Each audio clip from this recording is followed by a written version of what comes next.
AP CM సహాయ నిధికి 400 కోట్లు రావడం ఒక చరిత్ర అన్నారు సీఎం చంద్రబాబు. ఉద్యమ స్ఫూర్తితో నిర్విరామంగా పనిచేసి విపత్తును ఎదుర్కొన్నామని చెప్పారు. రెడ్ బుక్లో పేర్లు ఉన్న ప్రతి వ్యక్తిని చట్టం ప్రకారం శిక్షిస్తామన్నారు మంత్రి నారా లోకేష్. తిరుమల లడ్డుపై సీఎం చంద్రబాబు కావాలని వివాదం చేస్తున్నారని అన్నారు వైఎస్ జగన్.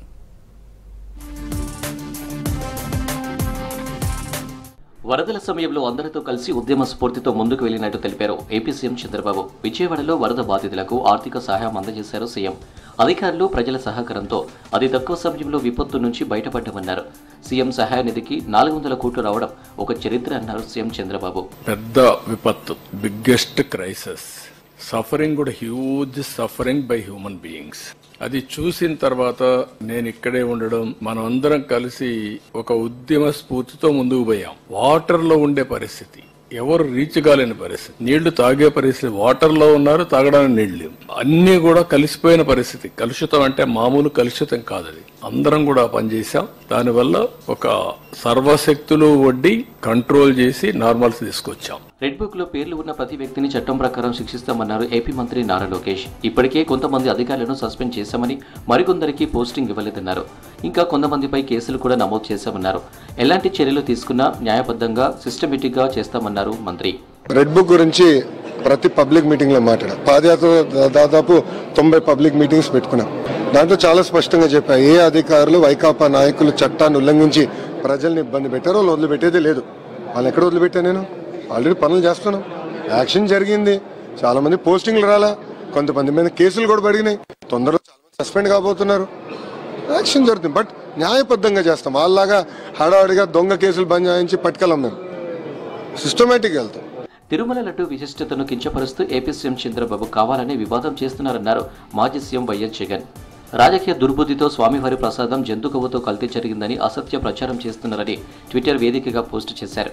చంద్రబాబు చేసిన పాపాన్ని ప్రక్షాళించేందుకు సెప్టెంబర్ 28న రాష్ట్ర వ్యాప్తంగా ఆలయాల్లో పూజలు చేయాలని వైఎస్ఆర్సీపీ తరపున పిలుపునిచ్చారు జగన్.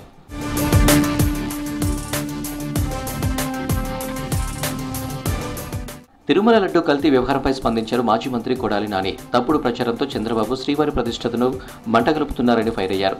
రాజకీయ లబ్ధి పొందాలనుకుంటే దేవుడు కూడా క్షమించడని హెచ్చరించారు. గతంలో మాదిరిగానే వైసీపీ ప్రభుత్వం టెండర్లు పిలిచిందన్నారు. కొత్త విధానం ఏమీ తీసుకురాలేదని స్పష్టం చేశారు కొడాలి నాని. జగన్మోహన్ రెడ్డి గారు ఇబ్బంది పెట్టాలి రాజకీయంగా అని చెప్పి ప్రత్యక్షంగా కలియుగ దైవమైనటువంటి వెంకటేశ్వర స్వామినే, ఆయన ప్రసాదాన్ని రాజకీయాల్లోకి లాక్కొచ్చేసినటువంటి దుర్మార్గమైనటువంటి వ్యక్తి చంద్రబాబు నాయుడు. ఈరోజు వెంకటేశ్వర స్వామి విశిష్టతని దెబ్బతీసినటువంటి ఈ చంద్రబాబు నాయుడు గారికి బుద్ధి రావాలని చెప్పి, దీనిలో ఎటువంటి తప్పు జరగలేదన్నది ప్రజలకి తెలవాలని చెప్పి 1కి 10 సార్లు చెబుతున్నాం. రాజకీయాల కోసం చంద్రబాబు దైవాన్ని కూడా వదలడం లేదన్నారు మాజీ మంత్రి పేర్ని నాని. తిరుమల లడ్డు ప్రసాదంపై చంద్రబాబు తప్పుడు ప్రచారం చేస్తున్నారని అన్నారు. తన కుట్ర రాజకీయాల కోసం కోట్ల మంది భక్తుల మనోభావాలను దెబ్బతీశారని ఫైర్ అయ్యారు. సీఎం తప్పుడు ప్రచారాలపై రాష్ట్ర వ్యాప్తంగా ప్రత్యేక పూజలు చేయాలని పిలుపునిచ్చామన్నారు పేర్ని నాని.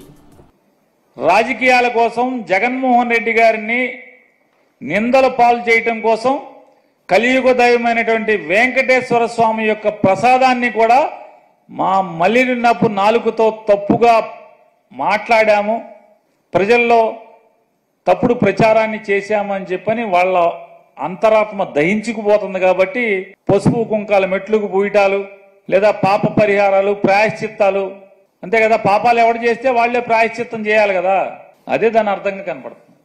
తిరుమల శ్రీవారిపై రాజకీయం చేసి చంద్రబాబు తన కొయ్యని తానే తవ్వుకున్నారని అన్నారు మాజీ మంత్రి గుడివాడ అమర్నాథ్. తిరుమల లడ్డు వ్యవహారంపై సీబీఐ విచారణ జరిపించాలని డిమాండ్ చేస్తూ విశాఖపట్నంలోని గాంధీ విగ్రహం దగ్గర వైసీపీ కార్యకర్తలతో కలిసి నిరసన చేపట్టారు మాజీ మంత్రి. దేవుడితో పెట్టుకున్న వారు ఎవరూ బాగుపడలేదన్నారు. చంద్రబాబు వేసిన సిట్ వలన ఎలాంటి ఉపయోగం లేదన్నారు అమర్నాథ్. ఎందుకంటే సిబిఐ ఎంక్వైరీ జరిగితే తప్ప ఇందులో నిజానిజాలు బయటపడవు. దీంట్లో కూడా జగన్మోహన్ రెడ్డి గారిని తప్పుపట్టాలని, జగన్మోహన్ రెడ్డి గారిని నిందించాలని మతాల్ని ఈరోజు తీసుకుని వచ్చి చివరికి ఏం చేశారంటే పసుపు బట్టలు వేసుకునేటువంటి తెలుగుదేశం పార్టీ కార్యకర్తలు కూడా కాషాయ బట్టలు వేసి ఈరోజు రోడ్ల మీద తిప్పేటువంటి పరిస్థితికి ఈరోజు ఈ రాష్ట్ర ముఖ్యమంత్రి దిగజారిపోయారు. ఈ నెయ్యి గొడవతో చంద్రబాబు నాయుడు గారు తిరుపతికి సంబంధించినటువంటి ఈ నెయ్యి గొడవతో తెలుగుదేశం పార్టీకి 6 అడుగులు గొయ్యి తవ్వుకున్నాడు అనేటువంటి విషయాన్ని సందర్భంగా తెలియజేస్తా ఉన్నా. ఏపీలో కూటమి ప్రభుత్వం విశ్వసనీయత కోల్పోతుందన్నారు కాంగ్రెస్ పార్టీ అధ్యక్షురాలు వైఎస్ షర్మిల. కూటమి ప్రభుత్వం ఎన్నికల ముందు ఇచ్చిన హామీ ప్రకారం సూపర్ 6 ఎప్పటి నుంచి అమలు చేస్తారని ప్రశ్నించారు. ఇచ్చిన హామీలు నెరవేర్చే విధంగా శ్వేతపత్రం విడుదల చేయాలని డిమాండ్ చేశారు. రాష్ట్ర వ్యాప్తంగా థాలీ బజావ్ కార్యక్రమంలో భాగంగా పల్లెం గంటతో నిరసన చేపట్టారు. వరదలో ఎంతో మంది సర్వం కోల్పోతే కేవలం 4 లక్షల మందికి పరిహారం ఇస్తారా అని ప్రశ్నించారు షర్మిల. విశాఖపట్నంలో, మన విజయవాడలో, మన రాష్ట్రంలో ఇంత నష్టం జరిగితే కనీసం నీళ్ళైనా ఉచితంగా ఇవ్వండి అంటే బీజేపీ ప్రభుత్వం ఇచ్చిందా? 10 సంవత్సరాలు ప్రత్యేక హోదా ఇస్తామన్నారు మోడీ గారు. అప్పటి నుంచి ఇప్పటి వరకు అన్ని మోసాలే కదా. మరి చంద్రబాబు గారు అలాంటి బీజేపీతో ఎందుకు కూటమి కట్టారో సమాధానం చెప్పాల్సిన అవసరం ఉంది. తిరుమల శ్రీవారి లడ్డు వ్యవహారంపై ప్రభుత్వం సిట్ విచారణకు ఆదేశించగా సిబిఐతో విచారణ జరిపించాలన్నారు వైసీపీ నేతలు.